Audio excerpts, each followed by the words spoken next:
विनोद, तूने ये क्या किया? माल पहुंचाया नहीं और पैसा भी रख लिया। कंपनी वालों का लगातार फोन आ रहा है। इस तरह से व्यापार नहीं किया जाता है। तूने मुझसे झूठ बोला और चंद पैसों के लालच में इतना बड़ा छल कर दिया। अब मैं उन्हें क्या जवाब दूं? जब माल था ही नहीं तो ऑर्डर क्यों लिया? अब मैं उसकी भरपाई कैसे करूंगा? सुधीर चिंतित हो रहा था और विनोद के चेहरे पर एक शिकन तक नहीं थी। अच्छा, मुझे वो पैसे वापस कर दो जो तुमने लिए थे। मैं उस कंपनी में वापस कर दूंगा और माफी मांग लूंगा।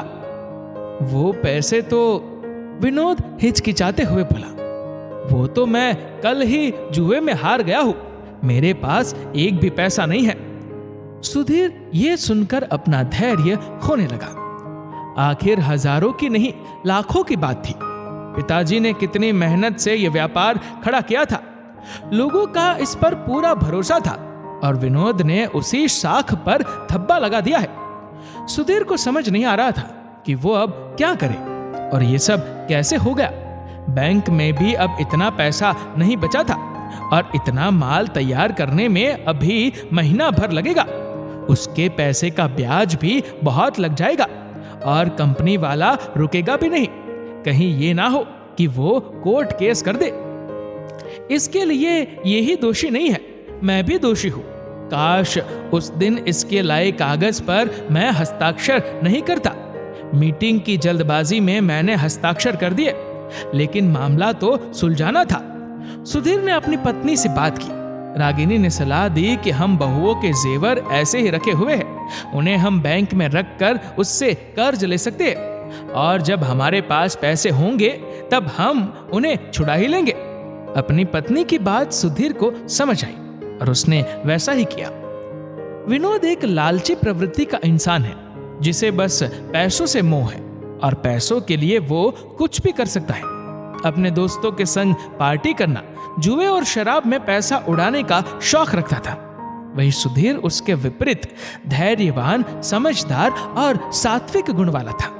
वो ऑफिस से घर और घर से सीधा ऑफिस जाता था। सुधीर की पत्नी रागिनी भी उससे खुश रहती थी और वो भी सरल स्वभाव की थी।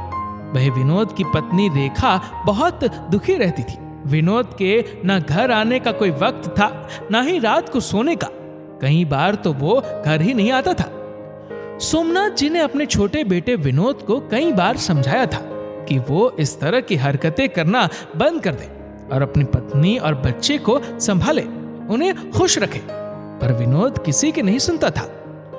सोमनाथ जी ने अपने व्यापार का सारा करता धरता सुधीर को ही बना रखा था, क्योंकि सुधीर का आचरण भी सही था और वो अपने पिताजी की बात भी मानता था। बचपन से ही सुधीर शांत स्वभाव वाला और विनोद उग्र स्वभाव का था। दोनों भाइयों में कभी झगड़ा नहीं होता था, पर हाँ, सुधीर को भी विनोद की चिंता लगी रहती थी। वो समय समय पर उसे सुधरने की सलाह देता था, जिसे विनोद सुनता तो था पर उसकी बात जरा भी नहीं मानता था। सोमनाथ जी घर पर ही रहते थे। अब उनकी उम्र हो चली थी और उनसे ज्यादा भागा दौड़ी नहीं होती थी। घर पर रहकर वो व्यापार का हिसाब भी कभी कभी कर ही लिया करते थे। विनोद को भी कह रखा था कि ये सब बुरी आदतें छोड़कर वो अपने काम में मन लगाए। रेखा भी एक मध्यम वर्गीय परिवार से थी, जिसके पिता पर पहले ही 3 लड़कियों का भार था। सब कुछ जानते हुए भी उन्होंने रेखा की शादी विनोद से कर दी। सोमनाथ जी को एक आशा थी कि शायद विनोद शादी के बाद सुधर जाएगा, पर वो अपनी पत्नी की बात भी नहीं मानता था। व्यापार का सारा भार सुधीर पर ही था। विनोद केवल दिखावे के लिए ऑफिस जाता था और थोड़ा बहुत काम करके निकल जाता था। सुधीर को भी कई बार ये चीज अखरती थी। इतना बड़ा व्यापार था, उसे संभालने के लिए सुधीर काफी नहीं था। माल मंगवाना, माल की जांच करना, पैसों का हिसाब करना, माल को दुकानों पर भेजना, बहुत से काम थे। ये काम तो सब कर्मचारी करते थे, पर कर्मचारियों पर नजर रखने के लिए भी तो कोई चाहिए था। वो तो मीटिंग और बाकी ऑर्डर लेने और उन्हें पूरे करने में व्यस्त रहता था और नीचे के कर्मचारी कई बार थोड़ी बहुत हेरा फेरी भी कर लेते थे। पिताजी, विनोद ऑफिस में अच्छे से काम नहीं संभाल रहा है। इतने लोगों को एक साथ मेरा संभालना मुश्किल हो रहा है। आप उसे कुछ समझा दीजिए। रेखा भी वहीं पर खड़ी थी। वो भी बोल पड़ी, पिताजी, मैंने भी MBA किया है। मैं क्या आपके व्यापार में मदद कर सकती हूँ? मेरी पढ़ाई भी काम में आ जाएगी और भैया जी का काम भी हल्का हो जाएगा। विनोद ने तो जैसे ना सुधरने की कसम ले रखी है। हो सकता है मैं रोज ऑफिस जाऊं तो वो भी आना शुरू कर देंगे। सोमनाथ जी पहले तो हिचकिचाए, फिर उन्होंने बात की गंभीरता समझी और सभी पहलुओं पर विचार किया। उन्हें रेखा की बात भी सही लगी। बाहर के आदमी को लाखों रुपए सैलरी में देने से अच्छा है कि घर की बहू ही ऑफिस संभाल ले। फिर रेखा पढ़ी लिखी भी थी और उसे सारी जानकारी भी थी। नया काम होगा पर रेखा वो भी अच्छे से सीख लेंगी। रागिनी भी यही चाहती थी कि रेखा घर पर बैठकर देवर जी के आने का इंतजार करती है और रोज दुखी होती है। इससे अच्छा है कि वो अपने काम में व्यस्त रहेंगी। अगले दिन विनोद सो रहा था।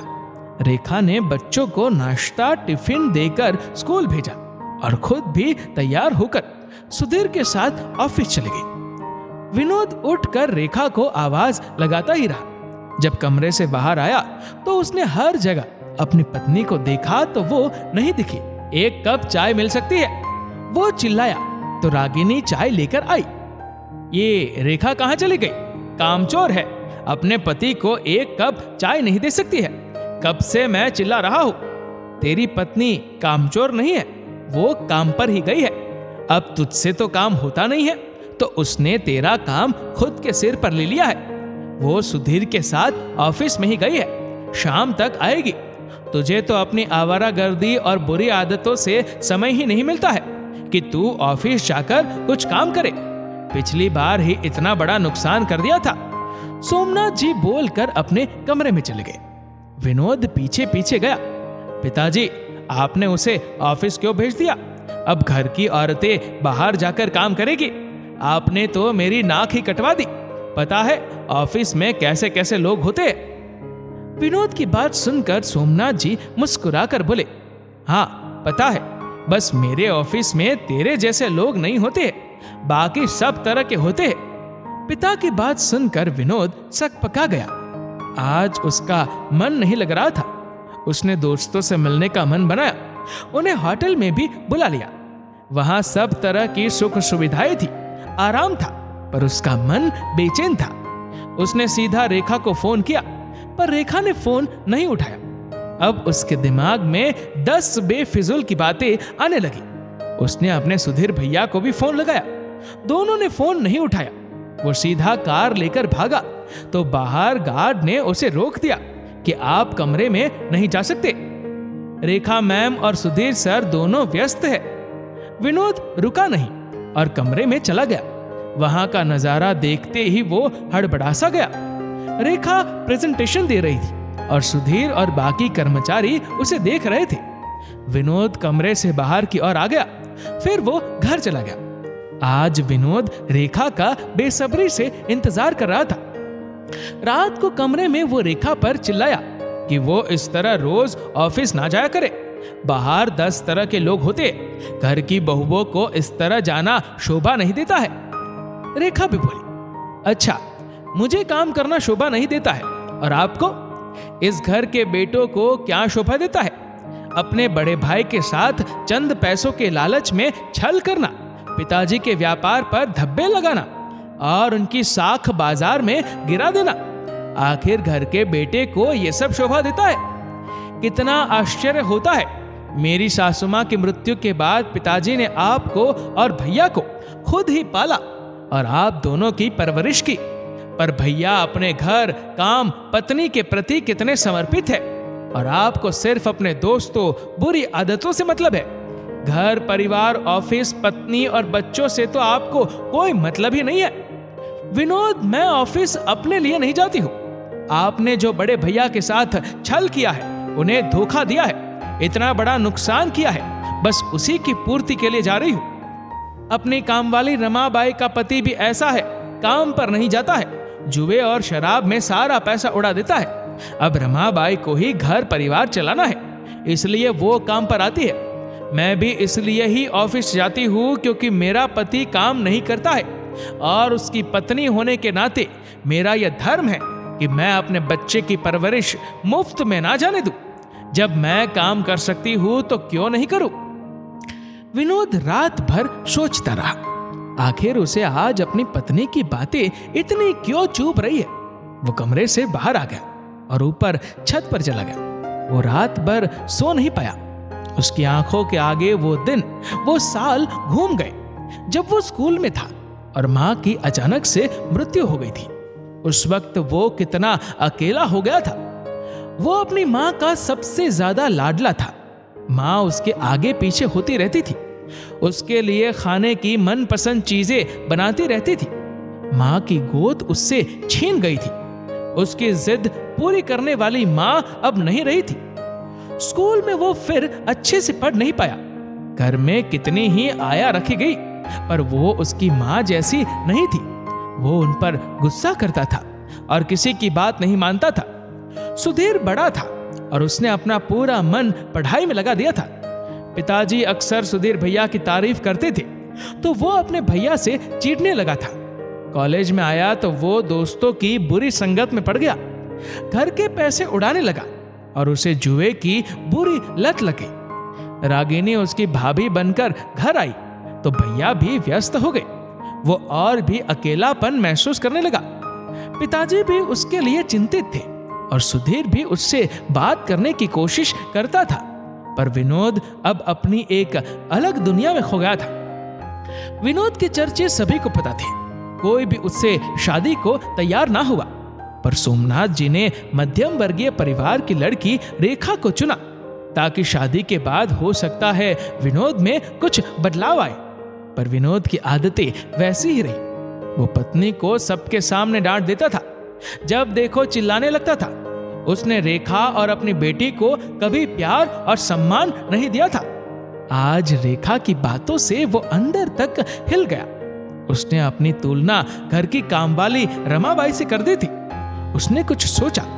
सुबह होते ही ऑफिस के लिए तैयार हो गया, जहां वो कभी कभार ही जाता था। उसने वहां पर रखी कुछ फाइलें देखी जो अधूरी पड़ी थी, महीनों से जिन्हें छुआ नहीं गया था। उसने घंटी बजाई और बाकी कर्मचारी को बुलाया, उनसे काम की जानकारी ली और फाइल पूरी करके अपने बड़े भैया की केबिन में चला गया। भैया, अधूरी फाइलें मैंने पूरी कर दी है, आप इन्हें अच्छे से देख समझ लीजिए और पूरी पढ़कर ही अच्छे तरीके से हस्ताक्षर कीजिए। सुधीर का मुंह खुला रह गया। रातों रात अपने छोटे भाई में यह परिवर्तन देखकर सुधीर को बहुत ही अच्छा लगा। भैया, मुझे माफ कर दीजिए, मैंने आपका और पिताजी का काफी दिल दुखाया है। माँ तो हम दोनों को छोड़कर गई थी, पर मैं ही गलत रास्ते पर चला गया था।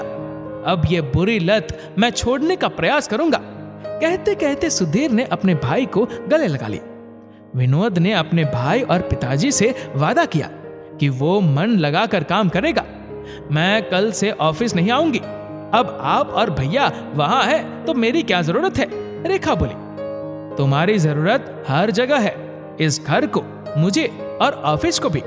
तुमने कितने अच्छे से सारा काम संभाल लिया था, आगे भी तुम ही संभालोगी, विनोद ने प्यार से कहा। रेखा बहुत खुश थी।